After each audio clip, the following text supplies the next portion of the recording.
This silence wasn't emptiness. It was evidence. The rejection wasn't random. It was recognition. By spirits that sensed your arrival before you ever spoke a word. You thought you were invisible, but in the realm of the unseen, you were marked. Marked by heaven, hunted by darkness, because you carry something this world has never seen, and hell hopes it never will. So ask yourself, was it just isolation, or was it initiation? Was it abandonment, or was it alignment with a greater story you weren't allowed to forget? Stay with me, because by the time this message ends, a mystery buried inside your suffering will be unveiled. The silence, the losses, the strange pull you've always felt. It wasn't coincidence. It was the call of your scroll. This is Chosen One's prophecy, where the forgotten are remembered, where the hidden are revealed, where the remnant rises, one awakened soul at a time. Isaiah 49:2 says, "He made my mouth like a sharpened sword. In the shadow of his hand, he hid me." That hiding wasn't punishment. It was prophecy. You are not behind. You are being sharpened. You are not disqualified. You are being forged. And now, the ceiling has broken. The scroll is opening, and what you're about to hear will explain everything you've endured and everything you were born to become. Stay, because the signs that are about to unfold may explain your entire life. The mark before the mission. You were marked before you were molded. Before you learned your name, the spirit world already knew your purpose. This is not poetic exaggeration, it's prophetic reality. Just as Jeremiah was known before he was formed, so were you. God didn't stumble upon you. He ordained you. That unexplainable sense of disconnection from the world, the way you felt misunderstood, even in rooms filled with people, those weren't flaws, they were fingerprints, heaven's imprint on your spirit. The warfare didn't start when you got serious about God. It started when you took your first breath, because the enemy saw the light you carried and launched an assault to extinguish it early. You weren't born broken, you were born blazing. That's why darkness tried to smother you so soon. Every abandonment was evidence, every storm was surveillance. You weren't being ignored, you were being studied, because you carry answers that hell hoped you'd never discover, and now you are.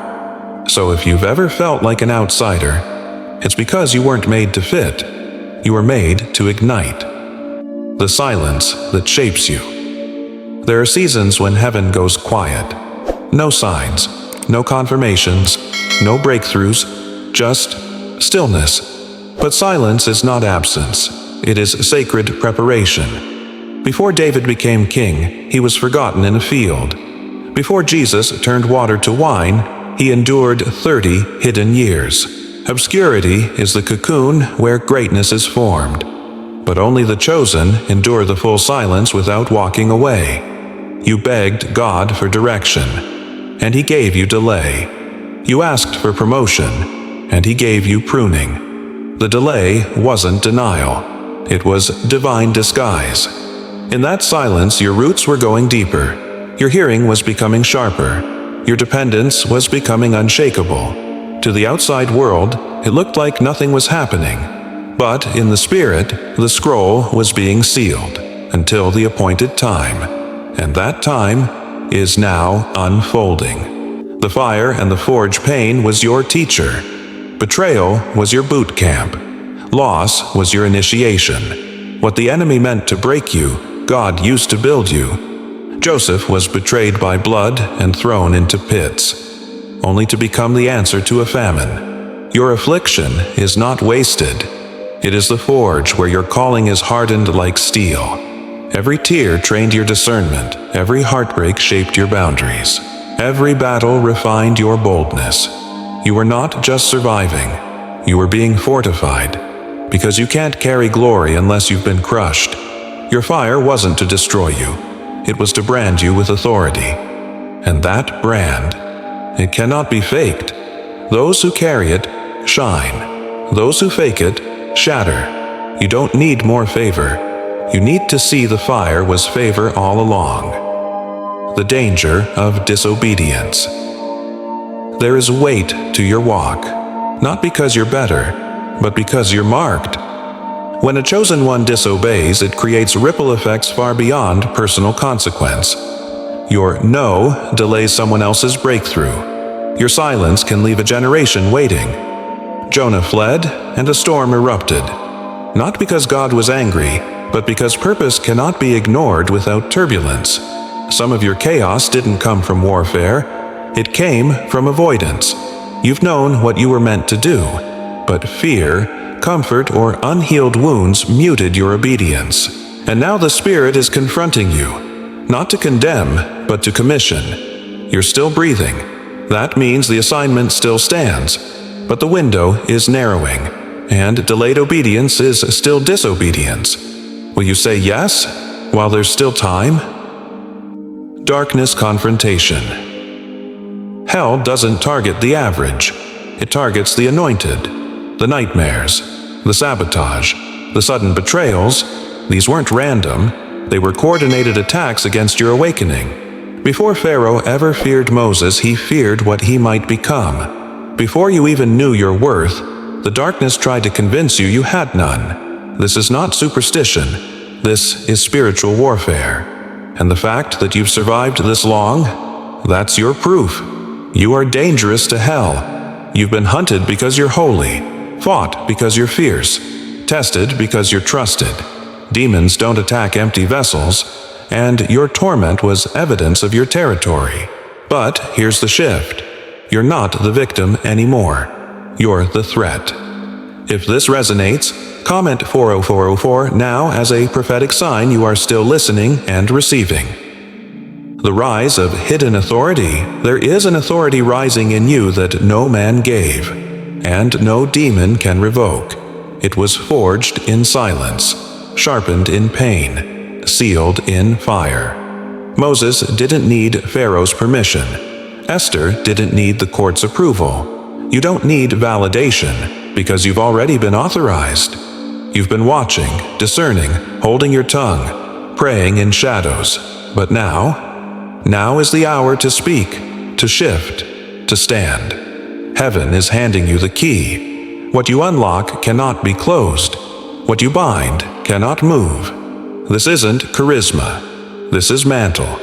And those who sense it will follow. Those who fear it will resist. But make no mistake, the realm of the Spirit knows who you are, and now the earth will too. Heaven's assignment. This isn't just about awakening, it's about assignment. You weren't just called to survive. You were sent to establish something. For some, it's healing. For others, it's systems. For you, it's time to ask, what was I born to build? Every scar you carry is strategic. Every story you've lived contains strategy. Every burden on your heart, it's a blueprint. You've been asking for clarity, but heaven is waiting for your yes. The scroll is already written. God isn't improvising, He's inviting. What you build now will outlast you, if you obey now. The remnant is real. You were never meant to walk alone. You were just meant to walk differently. There are others like you, marked, misunderstood, molded in silence. You've never met, but your spirits recognize each other. The same pain, the same fire, the same unshakable knowing that this world cannot hold what you carry. This is the remnant, and it's rising. You are not the only one. You are part of the only ones. Together, you are not just survivors. You are shapers of nations, builders of altars, echoes of ancient prayers. The hour is late, but the remnant is ready. Echoes across generations. This is not just about now. It's about what will echo after you. Your obedience today becomes someone's freedom tomorrow. Your yes becomes a path where others can run. David didn't just defeat Goliath. He set the stage for a kingdom. Mary didn't just say yes to an angel. She carried eternity in her womb. You are the hinge for a generational shift. Don't shrink back. don't play small, because you don't just carry light, you carry legacy, and the world is waiting to hear what only your life can echo. You thought the fire was trying to kill you, but it was making you visible to heaven. You thought you were buried, but you were planted, and now the roots have broken the soil. You are not who the world called you. You are not what the pain tried to convince you of. You are a chosen one, refined by silence, shaped by suffering, sent by the Spirit. The evidence is in your survival. The proof is in your awakening. And the confirmation is this moment. You have been marked. You have been forged. And now you are being sent. If your spirit knows this word was for you, comment 7:7 as a sacred confirmation. Declare it. Seal it. Let us know what stirred your soul, what lesson unlocked your understanding, what part of the scroll was written with your name. Subscribe to Chosen One's prophecy because the remnant is rising, and this is where the hidden ones gather. You are not alone. You are the next echo.